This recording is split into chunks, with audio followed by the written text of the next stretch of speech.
Frères et sœurs congolais, lorsque je suis arrivé au pouvoir, le pays était dans une situation de crise. À la suite d'une longue période d'instabilité politique et d'incertitude, l'élection présidentielle qui a consacré notre victoire, votre victoire, continue de susciter beaucoup d'espoir partout dans notre pays et même au-delà de nos frontières. Le jour de mon investiture, je vous ai bien entendu me rappeler « Félix, Papa alobaki le peuple d'abord ». Les défis de notre pays sont immenses. Les problèmes sont multiples, mais il n'est pas impossible d'y remédier et de commencer ainsi à changer les choses, à changer notre mode de vie en société.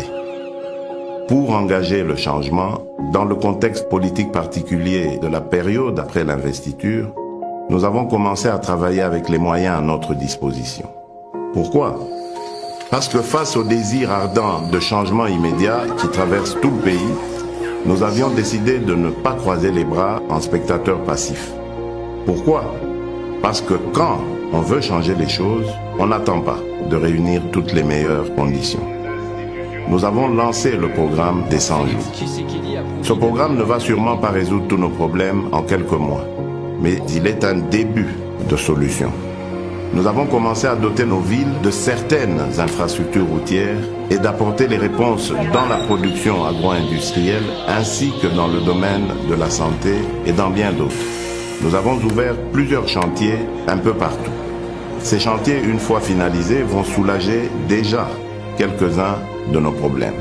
Certains d'entre nous pourront ainsi rentrer plus tôt chez eux et sans subir le stress des embouteillages, ou voyager plus facilement d'une ville à une autre, ou évacuer plus rapidement leurs produits et les acheminer vers d'autres marchés pour les vendre plus vite. D'autres vont enfin avoir accès à l'éclairage public, à l'électricité, à l'eau dans leurs habitations. Le programme des 100 jours nous donne la preuve que par notre volonté, seuls nous pouvons trouver des solutions à nos propres problèmes et surtout apporter des changements positifs à notre cher pays. Le grand changement que nous attendons, le changement que vous souhaitez, ne sera possible que si chacun de nous tous, Congolaises et Congolais, adopte la même attitude responsable face aux problèmes et défis qui sont les siens, qui sont les nôtres.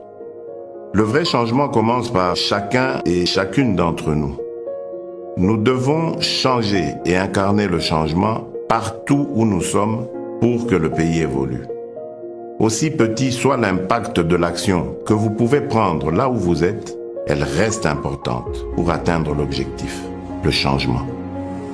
À ceux qui sont responsables de la gestion des affaires publiques, le premier signe visible du changement sera celui de votre comportement, de votre compétence dans la gestion de la mission qui vous est confiée par le peuple congolais.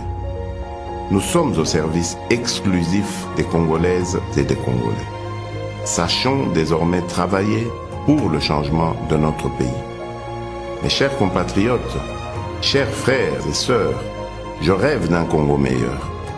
Nous avons le devoir de construire un Congo meilleur où tous les enfants, filles et garçons, ont droit à l'éducation, à la santé. Un Congo où aucun enfant ne dort dans la rue ni ne meurt de faim.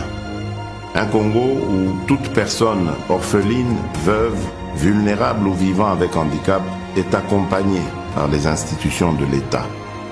Un Congo débarrassé de la haine et du tribalisme. Un Congo où nos femmes ne sont plus violées tous les jours. Un Congo où il n'y a plus de guerre. Un Congo où il n'y a pas une province contre une autre province. Un Congo où il n'y a pas ceux de là-bas et ceux d'ici. Un Congo où il n'y a pas ceux d'une église contre ceux d'une autre église.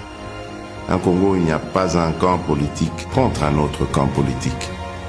Je veux un Congo où il n'y a qu'un seul camp, le camp des Congolais unis et fiers de notre riche diversité. Un Congo de changement des mentalités. Nous avons le devoir de porter le grand rêve et de redonner de la grandeur à notre pays. De bâtir un Congo debout et digne, un Congo des travailleurs responsables, vigilants et gardiens de nos lois. C'est le Congo que je veux pour nous tous. C'est ce Congo-là, notre Congo, pour lequel vous m'avez donné le mandat. Ce Congo est possible si nous acceptons de changer dès à présent. Oui, ce Congo est possible. Que Dieu bénisse la République démocratique du Congo.